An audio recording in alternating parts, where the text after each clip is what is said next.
আরব দেশের জনপ্রিয় একটা রেসিপি মাটন খ্যাপসা, হতে পারে চিকেন খ্যাপসা, হতে পারে বিফ খ্যাপসা। এটা বাঙালিরও জনপ্রিয়, বাংলাদেশেরও এখন। আসসালামু আলাইকুম, যে যেখান থেকে দেখেছেন আজকের ভিডিও, অসংখ্য ধন্যবাদ আপনাদেরকে। আজকের রেসিপি মাটন খ্যাপসা। এখানে মাটন দেখাই নিলাম, বড় বড় পিস।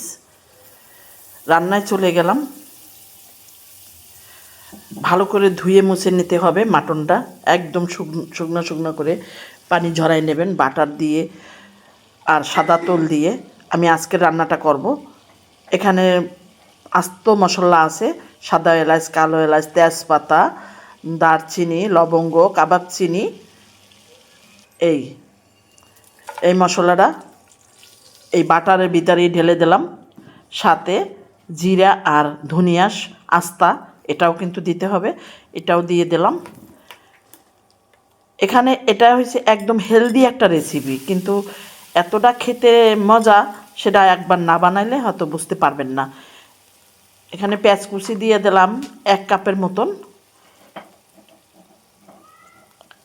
আর মেন ইনগ্রিডিয়েন্টস হইলে এটার মজা শুকনো লেবু দিয়ে দিলাম 2টা, দিয়ে ভালো করে নেড়ে চেড়ে ভেজে নিতে আসি। রসুন কুচি দিলাম, আদা কুচি দিলাম, এটা একদম মিহি কুচি করা, ভালো করে ভেজে নিতে আসি। তারপরে আদা বাটা 1 চামচ আর রসুন বাটা 1 চামচ, এটাও দিয়ে ভালো করে মিশিয়ে নিতে আসি। একদম কম মশলায়। দেখেন দর্শক বন্ধুরা, যারা এখনও বানাননি অবশ্যই দেখে একদিন হলেও বানাবেন। স্বাদ মতন লবণ, তারপরে একসাথে মিশিয়ে সুন্দর করিয়া একটা সুন্দর ফ্লেভার কিন্তু এখন আমরা এরোমা বা সেন্ট পাইতে আছি, এত সুন্দর। এখন আমাদের সেই মাংসর পিসটা বেশ বড় বড়ই, এখানে 1.5 কেজি পরিমাণ খাসির গোস্ত আছে। এই খাসির গোস্ত দিয়ে কিন্তু আজকে বানাবো। আপনারা মুরগির গোস্ত দিয়েও বানাইতে পারেন, গরুর গোস্ত দিয়েও বানাইতে পারেন। ভালো করে নেড়ে চেড়ে মিশিয়ে নিলাম। শুধু কি ইনগ্রিডিয়েন্টস ব্যবহার করি সেটাই একটু দেখার বিষয়, আর কিছু না।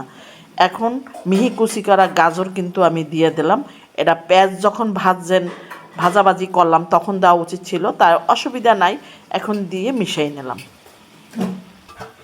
তারপরে টমেটো পিউরি দিয়ে দিলাম 1 কাপের মতন। 1 কাপের মতন টমেটো পিউরি দিয়ে ভালো করে মিশিয়ে নিলাম। এখন আরও 2 কাপের মতন দিলাম টমেটো কুচি, লাল টমেটো পাকা, সেই কুচি করে এখানে দিয়ে দিলাম। এখানে কিন্তু আস্তা টমেটো ব্যবহার করা যাবে না, এখানে এভাবে কুচি করেই দেবেন, তাহলে ভালো হবে। পানি উঠে আসছে, লেড়ে ছেড়ে মিশিয়ে নিয়ে ঢাকনা দিয়ে একটু রান্না করে নিয়েছিলাম। তারপরে আমি ওখানে মনে ছিল না 2-3টা কাঁচামরিচ দিয়ে দিলাম ফ্লেভারের জন্য। দেখেন বন্ধুরা, বারবার নেড়ে দিতে হবে, তলানিতে যেন লেগে না যায়, সেজন্য আমি কিন্তু ভিডিওটা স্কিপ করি না একদম। এই যে একটা জাদুকরি মশলা, এইটাই কি মশলা আমি বলে দেব রান্নার শেষে। এটা হয়েছে ওদের, আমি যেহেতু পাকিস্তানি ভিডিও দেখে আমি সেই পাকিস্তানি বন্ধুদের ভিডিওটা অবজারভেশন করে তারপরে আমি রান্নাটা করছি। এটা কিন্তু পাকিস্তানেরাই দেয়, খেতে অসাধারণ লাগে। কি কি দিয়ে বানানো হয়েছে সেটা রান্নার শেষে আমি বলে দেব, আপনারা ভিডিও দেখতে থাকেন। ভালো করে কষাই নিলাম, সেই মশলাটা অবশ্যই আমি আপনাদেরকে বলে দেব। এখন গরম পানি দিয়ে দিলাম পর্যাপ্ত পরিমাণ, মাটন সেদ্ধ না হওয়া পর্যন্ত সেরকমের পানি দিয়ে দিলাম। দেখেন নেড়ে ছেড়ে মিশাই দিলাম। রান্না কিন্তু একদম সহজ, কিন্তু খেতে অসাধারণ। এখন যে একটা সুন্দর রাজকীয় ফ্লেভার বাইর হয়েছে, সেটা কি আর বলবো। এখন ঢাকনা দিয়ে সেদ্ধ না হওয়া পর্যন্ত রান্না করে নিতে আছি।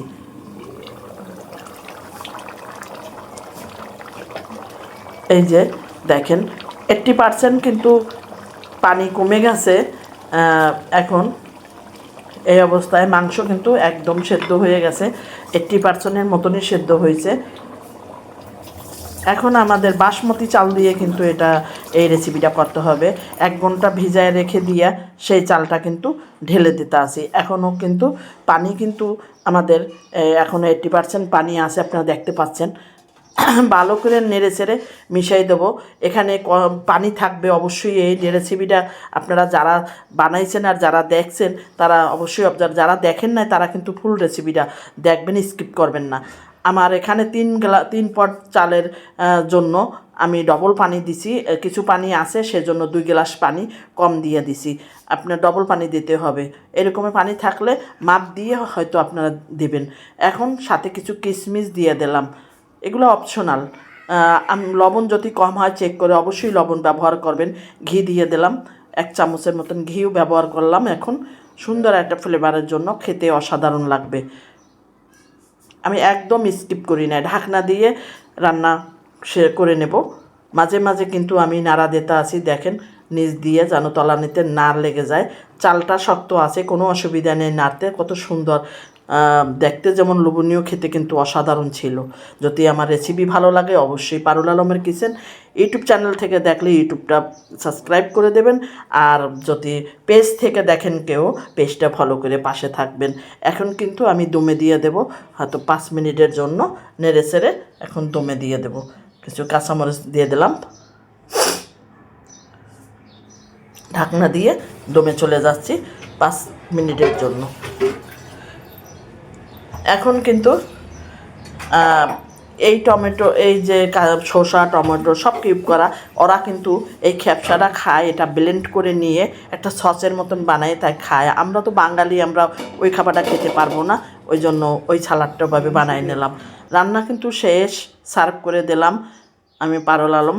আপনাদের কাছে কীরকম লাগছে অবশ্যই রেসিপিটা অবশ্যই জানাবেন কমেন্টসের মাধ্যমে। আপনাদের একটা কমেন্টসের জন্য অপেক্ষা করি। আর যাদের মনে করেন নতুন বন্ধুরা যারা জয়েন হয়েছেন, অসংখ্য ধন্যবাদ। একটু ব্রেস্তা দিয়ে পরিবেশন করে দিলাম।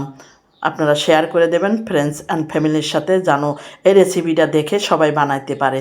ধন্যবাদ সকল বন্ধুদেরকে। ভালো থাকবেন, সুস্থ থাকবেন, নিরাপদে থাকবেন, এই প্রত্যাশা রেখে কিন্তু আমি পারুল আলম আজকে দিনের মতন বিদায় নিচ্ছি। আল্লাহ হাফেজ। শুভ দুপুরের শুভেচ্ছা সকল বন্ধুদেরকে।